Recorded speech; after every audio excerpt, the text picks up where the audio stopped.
दोस्तों, जय जोहार। मैं कौशल तिवारी और बिहनिया संझा में आपका स्वागत है। यह तो होशियार कौआ गूं में चोच मारने की कहावत को ही चरितार्थ करता है, वरना हिमाचल और कर्नाटक गंवाने के बाद पांचों राज्यों के विधानसभा चुनाव में भारतीय जनता पार्टी की यह स्थिति नहीं होती।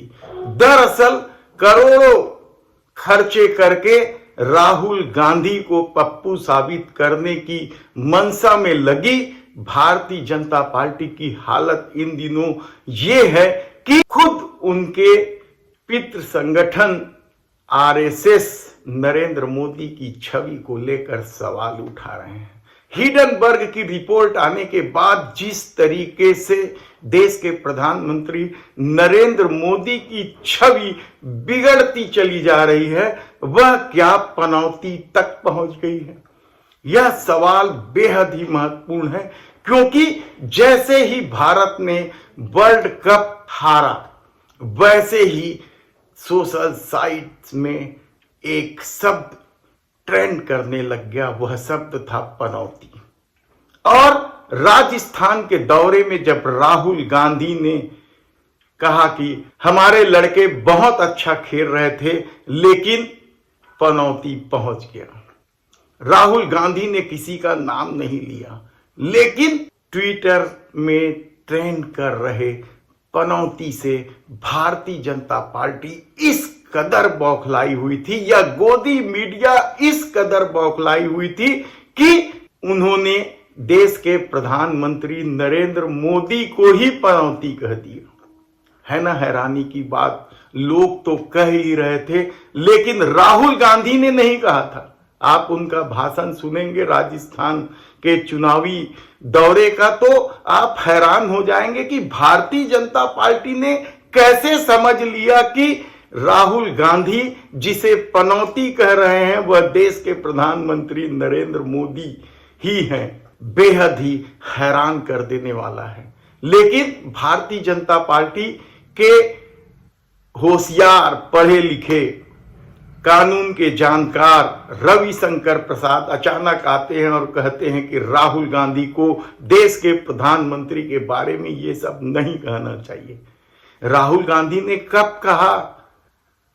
लेकिन भारतीय जनता पार्टी इस दौर में इस कदर बौखलाई हुई है, नरेंद्र मोदी की बिगड़ती छवि को संभालने की तमाम कोशिशें जब असफल हो रही है, तो वह अब नए ढंग से राजनीति करने पर आतुर है।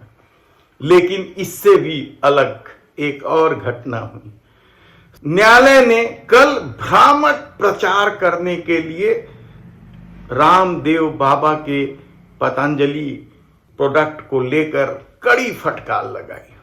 उन्होंने साफ कहा कि इस तरह के भ्रामक विज्ञापन बंद कर दीजिए, नहीं तो 1 करोड़ रुपए जुर्माना लिया जाएगा। लेकिन भारतीय जनता पार्टी की छवि बिगड़ने की वजह क्या है? फिर राम रहीम सच्चा डेरा सौदा छोड़ दिए गए पैरोल में। यह 8वीं बार छोड़ा गया है। हर चुनाव के पहले उन्हें छोड़ दिया जाता है। और आप हैरान हो जाएंगे कि 2 साल से राम रहीम जो जेल में है, वह 184 दिन बाहर रहे हैं पैरोल में। और यह सब सरकार की मेहरबानी से हो रही है। कौन सी सरकार? भारतीय जनता पार्टी की सरकार। यानी हत्या और बलात्कार के आरोप साबित होने के बाद सजा हो चुकी उस व्यक्ति के प्रति भारतीय जनता पार्टी क्यों मेहरबान है? और केवल अपराधियों के प्रति क्यों मेहरबान है? भ्रष्टाचारियों के प्रति क्यों मेहरबान है? उन्हें बड़े बड़े पदों से नवाज दिया जाता है, चाहे हेमंत बिस्वा शर्मा हो या अजीत पवार हो। भारतीय जनता पार्टी का यह राजनीतिक खेल इस देश को किस दिशा में ले जा रहा है, शायद धर्म के अंधों को समझ नहीं आ रहा होगा। धर्म के नशे में चूर लोग इस दौर में क्या अच्छे बुरे की पहचान ही करना बंद कर दिए हैं? ऐसे कई सवाल आपके मन में होंगे। तब इस देश की परिस्थितियां क्या बनेगी, किस तरीके से गौतम अडानी को बचाया जा रहा है और हत्या और बलात्कार के आरोपियों के प्रति किस कदर मेहरबान है, इसका सबसे बड़ा और घृणित उदाहरण है महिला पहलवानों के छाती पर हाथ धरने वाले बृजभूषण शरण सिंह को संरक्षण दिया गया था। ऐसे कई सवाल हैं, लेकिन धर्म का नशा सर चढ़कर बोलता है। इससे इतर कल सुप्रीम कोर्ट में झीरम हत्याकांड को लेकर जो फैसला आया है या एनआईए की याचिका को खारिज करके सुप्रीम कोर्ट ने क्या न्याय का दरवाजा खोल दिया है। झीरम घाटी हत्याकांड नक्सली हिंसा जिसमें कांग्रेस के बड़े दिग्गज नेता विद्याचरण शुक्ल, नंद कुमार पटेल, महेंद्र कर्मा सहित 32 लोग शहीद हो गए थे। इसकी जांच में लगातार रुकावट पैदा की जा रही थी, लेकिन कल रास्ता साफ हो गया, न्याय मिल जाएगा, यह दावा भूपेश सरकार का है। कल पत्रकार वार्ता लेकर बकायदा भूपेश बघेल के राजनीतिक सलाहकार ने इसकी सूचना दी। आज सुप्रीम कोर्ट के चीफ जस्टिस साहब की बेंच ने एनआईए की उस अपील को खारिज कर दिया है जिसमें छत्तीसगढ़ पुलिस के द्वारा झीरम मामले के बृहद षड्यंत्र की जांच की एफआईआर दर्ज की गई थी। एनआईए का कहना था कि चूंकि पहले मामले की जांच हमने की है, इसलिए छत्तीसगढ़ पुलिस इस जांच को नहीं कर सकती।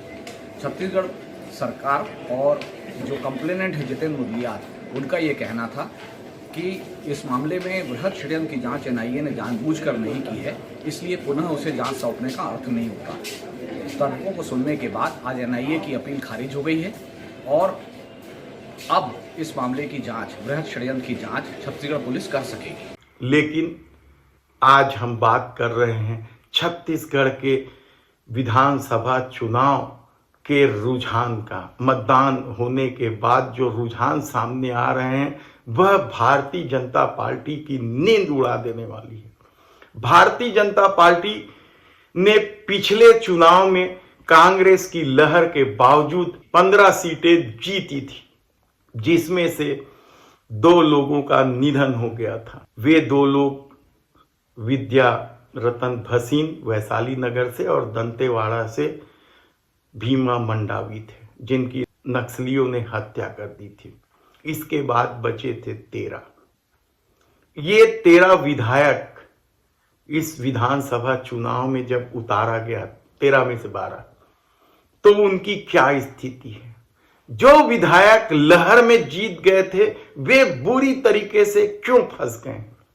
आप फिर जब नामों की चर्चा सुनेंगे तो हैरान हो जाएंगे कि इतने बड़े बड़े भाजपा के कद्दावर नेता क्या चुनाव हार रहे हैं। उनकी स्थिति इतनी खराब क्यों है। क्या वाकई में भूपेश सरकार ने बहुत ही जोरदार काम किया है, जिसकी वजह से अब इन विधायकों के सिर पर भी हार के खतरे मंडरा रहे हैं।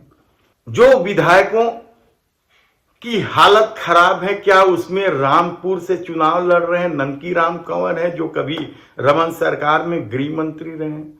मुंगेली से पुन्नूलाल मोहले की स्थिति अच्छी है बताई जा रही है, वह मजबूत स्थिति में है, वे सांसद भी रहे हैं। बिल्हा लेकिन धर्मलाल कौशिक कद्दावर नेता माने जाते हैं, भारतीय जनता पार्टी के अध्यक्ष भी रहे हैं राज्य के, उनकी हालत बेहद खराब। मस्तूरी डॉक्टर कृष्ण मूर्ति बांधी, ये डॉक्टर रमन सिंह के पहले कार्यकाल में मंत्री थे, उनकी भी हालत बेहद खराब है। अकलतरा से सौरभ सिंह पिछले बार त्रिकोणी मुकाबले में बहुत मामूली अंतर से, यानी 300 के आसपास वोटों से जीते थे। दूसरे नंबर पर जोगी कांग्रेस की रीचा जोगी थी, कांग्रेस तीसरे नंबर पर थी। यहां इस बार भी रीचा जोगी चुनाव मैदान में, लेकिन कहा जा रहा है कि सौरभ सिंह की हालत बेहद खराब है। जांजगीर चांपा से लड़ रहे हैं भारतीय जनता पार्टी के कद्दावर नेता प्रतिपक्ष विधानसभा में नारायण चंदेल, उनकी हालत बेहद खराब है और इसकी वजह बताई जा रही है कि उनके सुपुत्र रेप केस में फंस गए थे, जिसकी वजह से उनकी छवि खराब हो चुकी है। लेकिन पार्टी ने टिकट दी है और अब उनकी हालत खराब है। भाटापारा में शिवरतन शर्मा की स्थिति क्या है? शिवरतन शर्मा के बारे में कहा जाता है कि उन्हें चुनाव जीतना आता है, लेकिन इस बार भी वे बुरी तरीके से फंस गए। इसके बाद हमने आपको विस्तार से बताया था कि रायपुर दक्षिण से चुनाव लड़ रहे हैं अजय माने जाने वाले बृजमोहन अग्रवाल की क्या स्थिति। हमने बताया था कि वे 6 कारण कौन से हैं जो बृजमोहन अग्रवाल की नींद उड़ा दी है और वे बुरी तरीके से फंसे हैं। और कहा जा रहा है कि वहां से कांग्रेस ने जिसे टिकट दी है महंत राम सुंदर दास, वे बेहद मजबूत स्थिति में हैं। धमतरी से रंजना साहू को ही टिकट दी गई है। वे पिछले बार कांग्रेस के बागी एक व्यक्ति की वजह से या प्रत्याशी की वजह से चुनाव जीत गई थी, लेकिन इस बार भी उनकी हालत बेहद खराब है। क्रुद्ध बेबाक नेता माने जाते हैं, अपने बयानों से कई बार विवादों में रहे हैं ऐसे नेता अजय चंद्राकर क्या इस बार चुनाव हार जाएंगे? इससे पहले वे चुनाव एक बार हार चुके हैं, उनकी भी स्थिति बेहद नाजुक है। और इसके अलावा जो महत्वपूर्ण सीट है वह राजनांदगांव की सीट है, जहां से डॉक्टर रमन सिंह चुनाव लड़ रहे हैं, 3 बार के मुख्यमंत्री रहे। कांग्रेस ने यहां बड़ा अजीब ढंग से दांव खेला और मुख्यमंत्री के खास माने जाने वाले कांग्रेस नेता गिरीश देवांगन को टिकट दी गई। तो क्या गिरीश देवांगन कोई नया इतिहास रच रहे हैं?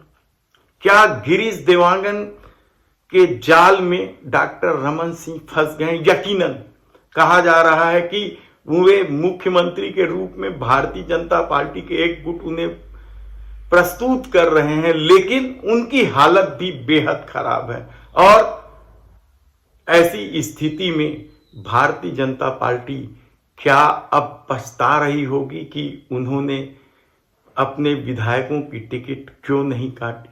सवाल कई सारे हैं। परिणाम 3 दिसंबर को आएंगे, तब आपके सामने सारी चीजें आ जाएंगी।